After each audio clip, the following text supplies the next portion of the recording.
தனுசு ராசிக்காரர்களுக்கு இந்த மாதம் கேது பகவான் இந்த மாதம் முழுவதும் 10ஆம் வீட்டில் இருப்பதால் உங்கள் வேலையில் ஆர்வம் குறையும் சூழ்நிலை உருவாகும். குழப்பம் காரணமாக உங்கள் வேலையில் முறைகேடுகள் ஏற்படும் வாய்ப்புகள் மற்றும் உங்கள் மேலதிகாரிகளின் கோபத்திற்கும் நீங்கள் ஆளாக நேரிடலாம். எனவே நீங்கள் மிகவும் கவனமாக இருக்க வேண்டும் மற்றும் உங்கள் வேலையில் கவனம் செலுத்த வேண்டும். வியாபாரத்தில் முன்னேற்றம் ஏற்படும் மற்றும் வணிக நிறுவனங்களுடனான உங்கள் உறவு அதிகரிக்கும். தொழில் பங்குதாரரின் உதவியால் வியாபாரத்தில் முன்னேற்றம் ஏற்படும். அரசாங்கத் துறையுடன் சில வகையான உறவை ஏற்படுத்துவதன் மூலம் உங்கள் வணிகத்தை புதிய திசையில் முன்னேற்றுவதில் வெற்றி பெறலாம். 5ஆம் வீட்டின் அதிபதி செவ்வாய் 5ஆம் வீட்டில் நிலைத்து படிப்பில் ஆர்வத்தையும் ஏற்படுத்துவார். உங்கள் பாடங்களை விரைவாகவும் நல்ல முறையில் படிக்க விரும்புவீர்கள். இந்த மாதம் நீங்கள் புதிதாக ஒன்றை படிப்பீர்கள், புதிதாக ஒன்றை கற்றுக்கொள்வீர்கள். ஆனால் சுற்றியுள்ள சூழ்நிலை மற்றும் குடும்ப சூழ்நிலை சில பிரச்சனைகளை உருவாக்கும். இது உங்கள் படிப்பை பாதிக்கும். எனவே நீங்கள் கொஞ்சம் கவனமாக இருக்க வேண்டும், ஏனென்றால் உங்களைச் சுற்றியுள்ளவர்கள் உங்கள் படிப்பை தடுக்கும் சூழ்நிலையை உருவாக்குவார்கள். படிப்பில் கவனம் செலுத்த வேண்டும், அப்போதுதான் வெற்றி கிடைக்கும்.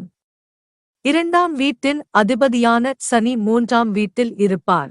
இதன் காரணமாக உங்கள் பணத்தை உங்கள் உடன்பிறந்தவர்களின் தேவைகளுக்காக செலவிடலாம். அவர்களுடனான உங்கள் உறவு இனிமையாக இருக்கும் மற்றும் அவர்களின் ஆதரவும் உங்களுடன் இருக்கும் மற்றும் அவர்கள் உங்கள் துணிச்சலுடனும் வலிமையுடனும் முன்னேறுவார்கள். 5வது வீட்டில் உள்ள செவ்வாய் உங்களை வெறித்தனமாக காதலிக்க வைக்கும். அதாவது உங்கள் காதலிக்காக எந்த விலையிலும் எதையும் செய்ய நீங்கள் தயாராக இருப்பீர்கள். இது உங்களுக்கு பொறுமையின்மையை அதிகரிக்கும். இதன் காரணமாக நீங்கள் அவசரமாக ஏதாவது செய்ய விரும்புவீர்கள். ஆனால் அவசரத்தில் விஷயங்கள் தவறாகிவிடுகின்றன. உங்களுக்கும் அதுவே நிகழலாம். இதன் காரணமாக உங்கள் அன்புக்குரியவரின் கோபத்திற்கு நீங்கள் பலியாக வேண்டியிருக்கும். இந்த நேரம் காதலில் நன்றாக இருந்தாலும் சில பிரச்சனைகளையும் கொடுக்கலாம். ஆகையால் சற்று கவனமாக இருக்க வேண்டும். 7ஆம் வீட்டிற்கு அதிபதியான புதன் மாதத்தின் முதல் பாதியில் 8ஆம் வீட்டில் பெயர்ச்சிப்பதால் உங்களின் உறவில் சில பிரச்சனைகள் ஏற்படும். செவ்வாய் புதன் மீதும் ஒரு அம்சமாக இருப்பார். இது உங்கள் குடும்ப வாழ்க்கையில் மன அழுத்தத்தை அதிகரிக்கலாம் மற்றும் உங்கள் மனைவியுடன் வாக்குவாதங்களுக்கு வழிவகுக்கும். ஆனால் சுக்கிரன் கிரகம் 7வது வீட்டில் இருப்பதால் உங்கள் இருவருக்கும் இடையே காதல் தருணங்களை கொண்டு வரும். இது உங்கள் உறவை அவ்வப்போது காப்பாற்றும்.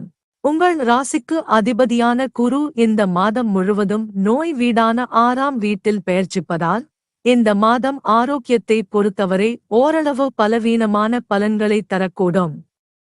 கல்லீரல், சிறுநீரகம் தொடர்பான நோய்கள் மற்றும் கொலஸ்ட்ரால் அதிகரிப்பு போன்ற மழையால் பரவும் நோய்கள் உங்களை தொந்தரவு செய்யலாம். பரிகாரம்: சுத்தமான குங்குமம் அல்லது மஞ்சளால் செய்யப்பட்ட பொட்டு தினமும் நெற்றியில் வைக்க வேண்டும்.